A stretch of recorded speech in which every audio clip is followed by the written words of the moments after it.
Hello everyone, welcome to legal capital. This is Shweta. ఇవాళ మనము divorce గురించి, కంటెస్టెడ్ డివోర్స్ గురించి మాట్లాడుకుందాం. ఈ మధ్య కాలంలో చాలా మంది క్లయింట్స్ వస్తున్నారు బికాజ్ వాళ్ళు ఇంట్లో చాలా హెరాస్మెంట్ ఫేస్ చేస్తున్నారు బికాజ్ ఆఫ్ హస్బెండ్. వాళ్ళకి ఒక మినిమం స్పేస్, ప్రైవసీ లేకపోవడము, వాళ్ళని విపరీతంగా అబ్యూజ్ చేయడము, వర్బలీ కానీ ఫిజికలీ కానీ.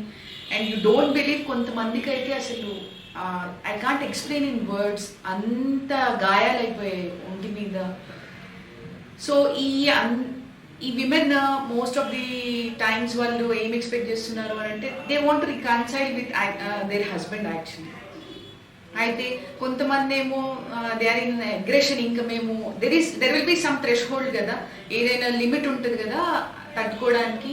They are facing a lot of issues because చిన్న పిల్లలు ఉన్నారు. దే ఆర్ మెంటలీ హెరాస్మెంట్కి గురవుతున్నారు because they have to go through all this kind of trauma కదా. వాళ్ళ ఫాదర్ వాళ్ళ మదర్ని అబ్యూజ్ చేయడమే కానీ, ఫిజికల్లీ కొట్టడమే కానీ, ఇవన్నీ చూస్తూ పెరుగుతున్నారు. సో మోస్ట్ ఆఫ్ దెమ్, కొంతమంది అయితే రికన్సైల్ అవ్వాలి అనుకుంటున్నారు, we can go for counselling and all.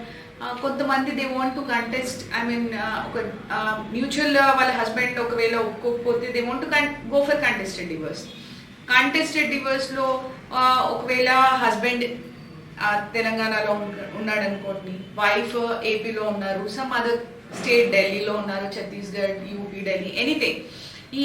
ఈ ట్రావెలింగ్కి వీళ్ళకి లాట్ ఆఫ్ ఇబ్బంది అయిపోతూ ఉంటుంది. ఎందుకంటే she has to take care of the kids, she has to do her house hold works. ఆవిడకి ఎంప్లాయిడ్ అయితే ఆవిడ పని చేసుకోవడానికి వెళ్ళాలి, అండ్ దీస్ అడ్జర్న్మెంట్స్ ఉంటాయి, కోర్ట్కి వెళ్ళాలి, అక్కడ అటెండ్ అవ్వాలి. సో చాలా మంది ఇబ్బంది పడుతున్నారు. ఈ ప్రాబ్లంతో చాలా మంది వస్తున్నారు. సో ఒకవేళ మీరు ఆర్సీఆర్ వేసినా కానీ, కంటెస్టెడ్ డివోర్స్ వేసినా కానీ, ఒకవేళ ఇలాంటి ప్రాబ్లమ్స్తోని మీరు అలా వేరే ప్లేసెస్కి ట్రావెల్ చేయలేకపోతే, you just visit us. We have got a solution for it. Please do visit legal capital for this.